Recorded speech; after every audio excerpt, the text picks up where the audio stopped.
আজকে আমাদের কুয়াতলা এখানে একটা পেঁপে গাছ ছিল, তো পেঁপে গাছটা ভেঙে গেছে কিছু কারণে। তো ভেঙে গিয়ে দেখো কত ছোট্ট ছোট্ট পেঁপে হয়েছিল, পেঁপে গাছটা ভেঙে ওখান দিয়ে মুচড়িয়ে গেছে কিছুভাবে। পেঁপেগুলো আমরা কালেক্ট করে নিচ্ছি, অনেক কটা পেঁপে আছে, সব ছোট ছোট, দেখো ছোট্ট ছোট্ট সাইজের পেঁপেগুলো সব ভেঙে পড়ে গেল। আমি এখানে আরো অনেক পেঁপে রেখেছি তুলে, বালতিটার মধ্যে জড়ো করছি।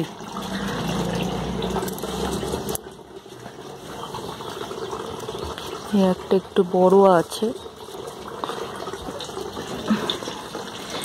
একদম গাছের টাটকা পেঁপে।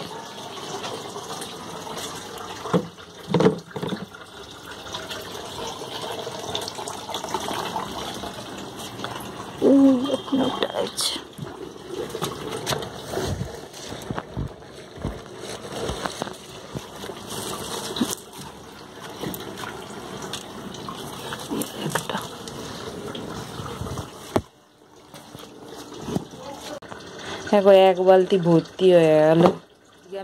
আজকে আমি তোমাদের দেখাবো আমাদের গাছের কিছু নয়, ওই একটাই রয়েছে। এর আগে তোমাদের পেঁপে গাছটা দেখালাম, এটা আমাদের গাড়ির পাশ দিয়ে গিয়ে এই দেখো, এইটা আমাদের একটা গাছে কাঁঠাল হয়েছে। জাস্ট দেখো, গাছটা ঠিক বারবার মতো জায়গা পায় না, কিন্তু তাও যেইটুকুনি জায়গা পেয়েছে মোটামুটি অনেকগুলো কাঁঠালই ধরেছে। অনেক করলেও মানে এঁচড় ধরেছিল, আমরা 4-5টা এঁচড় খেয়ে নিয়েছি, কারণ ওগুলো দেখছিলাম যে ওটা যে ভালো মতো করে হবে না, কাঁঠালটা ফুলেও কুয়া সেরকম হবে না। আর যেগুলো কাঁঠাল হওয়ার মতো সেগুলো আমরা রেখে দিয়েছি। কাঁঠাল এইটা মনে হয় মোটামুটি হয়ে গেছে, এটা পাড়া হবে। আর দেখতেই পাচ্ছ গাছটা সেরকম মানে কি বলবো, আরও যদি স্পেস পেতো গাছটা তাহলে আরও অনেক কাঁঠাল হতো। আর এইখানে আরও একটা গাছ আছে, এইটা তোমরা দেখে বলো তো এটা কি গাছ হতে পারে। এটা হচ্ছে আমাদের তেজপাতা গাছ। এইটা বাড়ির সামনেই আমাদের, এই যে বাড়ির ফ্রন্টে ডান দিকে একদম বড় বিশাল একটা তেজপাতা গাছ আছে। আমাদের তো কোনো মানে বছরে কোনো সময় তেজপাতা কিনতে হয় না, এমনকি আমাদের যারা চেনা জানা আছে, আত্মীয় স্বজন আছে, তাদেরকেও কিনতে হয় না।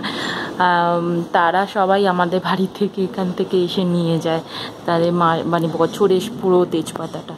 বাড়ির আশেপাশে সবাই এখান থেকেই তেজপাতা নেয়। আর এখান থেকে এই দিকটা যে গাড়ি রয়েছে, গাড়ির পেছন দিকেই রয়েছে ওই আমাদের কাঁঠাল গাছ।